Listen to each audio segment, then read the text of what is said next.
Hello friends. आज फिर से एक हम सीआई का सवाल लेके आए हैं जो ग्रुप डी में बार बार पूछा जा रहा है और आने वाले एग्जाम में जरूर पूछा जाएगा एकदम बढ़िया तरीका।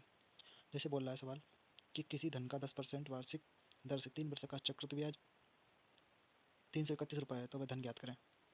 देखिए इसका सिंपल तरीका है एकदम से, ये तरीका हर जगह लगेगा। जैसे कि इसमें रेट को मान लेते हैं, जैसे कि हमने बोला वो बोला है आर बराबर, बोला है आर बराबर 10% और समय 3 वर्ष दिया है तो हम रेट को ही तोड़ते हैं, 0 से 0।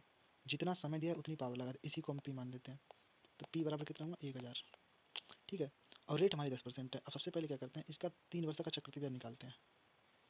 3 वर्ष का चक्रवृद्धि ब्याज यानी कि 2 × 100, पहली वर्ष 100, दूसरी वर्ष 100, तीसरी वर्ष 100, ठीक है। ये एक तरीका है निकालने का।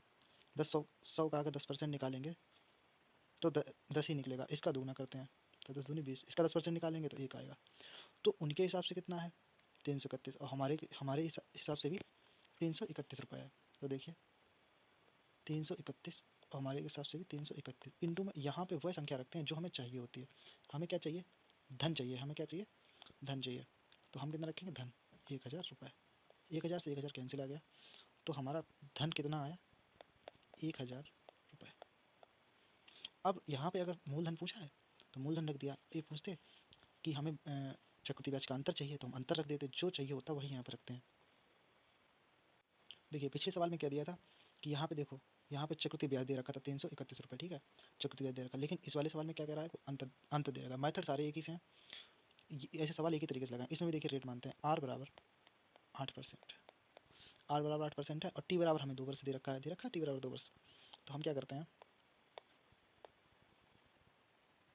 टी बराबर कितना दे रखा है, 2 वर्ष दे रखा है। तो हम रेट को मानते हैं तो परसेंटेज हटाएंगे, आर बटे 100, 4 दूनी 8 और 25।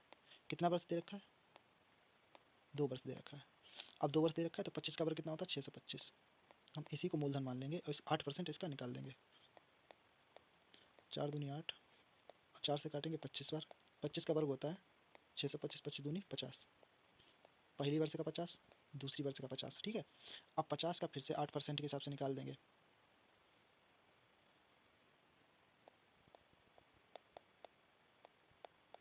पचास एकम 50, 50 दूनी 100, 2 एकम 2, 2 चौक 8। तो इसका आया 4, ठीक है। अब वो क्या कह रहा है कि इसका अंतर, ये वाला होता है साधारण ब्याज, ये वाला होता है साधारण ब्याज, ठीक है। पहली वर्ष का साधारण ब्याज, दूसरी वर्ष का साधारण ब्याज, और ये होता है चक्रवृद्धि ब्याज साधारण ब्याज का अंतर। तो उनके हिसाब से 768 है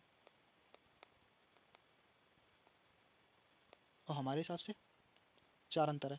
अब यहीं पे समझने वाली बात है।